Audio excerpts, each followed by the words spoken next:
Bienvenue dans votre chaîne. Une question à choix multiples. Ah, j'aime bien ça. Le but du jeu, trouver le nombre de diviseurs positifs d'un entier n, qui est le produit de 546 et 840. On a l'impression de voir un gros bloc de chiffres, mais on va juste aller chercher son ADN. J'aime beaucoup cette image d'ADN. Une fois qu'on a ça, on peut presque tout lui demander. D'accord. Alors notre nombre n, c'est 546 multiplié par 840. Il faut les décomposer en leurs briques élémentaires, ce qu'on appelle les facteurs premiers. Pour 546, 2 fois 273.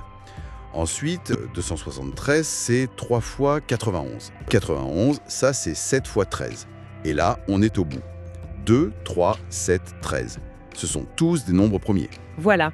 Maintenant, le plus gros, 840. Là, on peut commencer par 10 fois 84, par exemple. On peut, oui. Donc 10, c'est 2 fois 5. Et 84, c'est 2 au carré fois 3 fois 7. Si on regroupe tout ça, 80-80, c'est 2 au cube fois 3 fois 5 fois 7.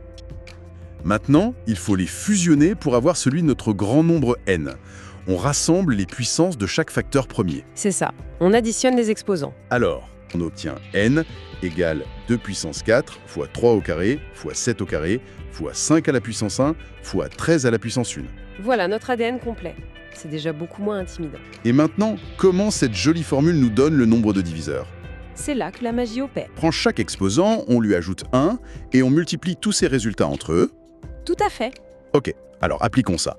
On a les exposants 4, 2, 2, 1 et 1. Ça nous donne 4 plus 1, multiplié par 2 plus 1, encore par 2 plus 1, puis par 1 plus 1 et encore par 1 plus 1. C'est un simple calcul. 180, c'est la réponse A.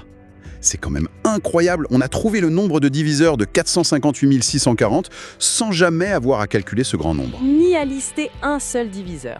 La leçon, c'est vraiment que face à un problème qui a l'air immense, la décomposition en facteurs premiers, ça révèle une structure cachée. Ça transforme un marathon en petit sprint.